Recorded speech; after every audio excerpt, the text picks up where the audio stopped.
രാവിലെ തന്നെ ഫോട്ടോഷൂട്ട് തുടങ്ങിയിരുന്നു. എല്ലാവരെയും തട്ടിക്കൂട്ടി കൃത്യസമയത്ത് തന്നെ എയർപോർട്ടിലെത്തി. സൈന ടീച്ചറിനോട് സെക്യൂരിറ്റി ഉദ്യോഗസ്ഥൻ എന്തൊക്കെയോ ചോദിക്കുന്നുണ്ടായിരുന്നു. അതിനൊരു കാരണവുമുണ്ട്. സൈന ടീച്ചറിൻ്റെ മാത്രം പെർമിറ്റിൻ്റെ കോപ്പി കാണുന്നില്ലായിരുന്നു. എന്തായാലും കിട്ടിയ അവസരം വിനിയോഗിച്ചു. അകത്ത് കടന്ന ഞങ്ങളെല്ലാവരും സൈന ടീച്ചറിനെ ഒന്ന് പേടിപ്പിക്കുന്നതിനായി ടീച്ചറിന് ടാറ്റയൊക്കെ കൊടുത്ത് ഞങ്ങൾ പോയി വരാമെന്ന് പറഞ്ഞു. അതിനിടയിൽ ബിനീഷ് സാറിൻ്റെ ട്രോളി ഉന്തൽ കണ്ടിട്ടാകണം കൂടുതലൊന്നും പറയാതെ എല്ലാവരെയും സെക്യൂരിറ്റി അകത്ത് കയറ്റിവിട്ടു. തിരക്ക് കുറവായിരുന്നതിനാൽ നടപടിക്രമങ്ങളെല്ലാം വളരെ വേഗത്തിൽ തീർന്നു.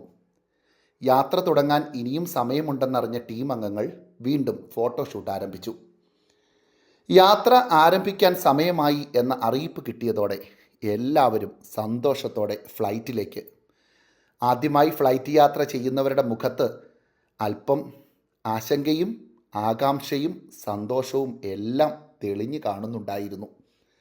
ലക്ഷദ്വീപിലേക്ക് വളരെ കുറച്ച് വിമാനങ്ങളാണുള്ളത്. അതിൽ ഇൻഡിഗോയുടെ ഫ്ലൈറ്റിനാണ് ഞങ്ങൾ ടിക്കറ്റ് എടുത്തിരുന്നത്. കിട്ടിയ സമയത്തിന് ഫ്ലൈറ്റിൽ കയറുന്നതിൻ്റെ ഫോട്ടോഷൂട്ടിന് ശ്രമിച്ചെങ്കിലും സെക്യൂരിറ്റി കണ്ണുരുട്ടിയതോടെ എല്ലാവരും വിമാനത്തിനുള്ളിൽ കയറി. കഴിഞ്ഞ ജൂണിലാണ് ഞങ്ങൾ ടിക്കറ്റ് എടുത്തത്. അപ്പ് ആൻഡ് ഡൗൺ 8500 രൂപയോളം മാത്രമാണ് നേരത്തെ എടുത്തതിനാൽ ഞങ്ങൾക്ക് ചിലവ് വന്നത്.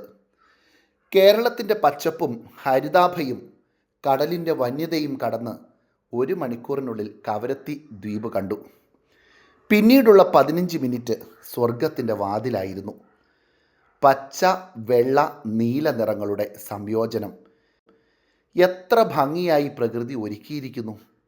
കൃത്യം 1.25 മണിക്കൂർ കൊണ്ട് ഞങ്ങൾ ലക്ഷദ്വീപിൽ ലാൻഡ് ചെയ്തു.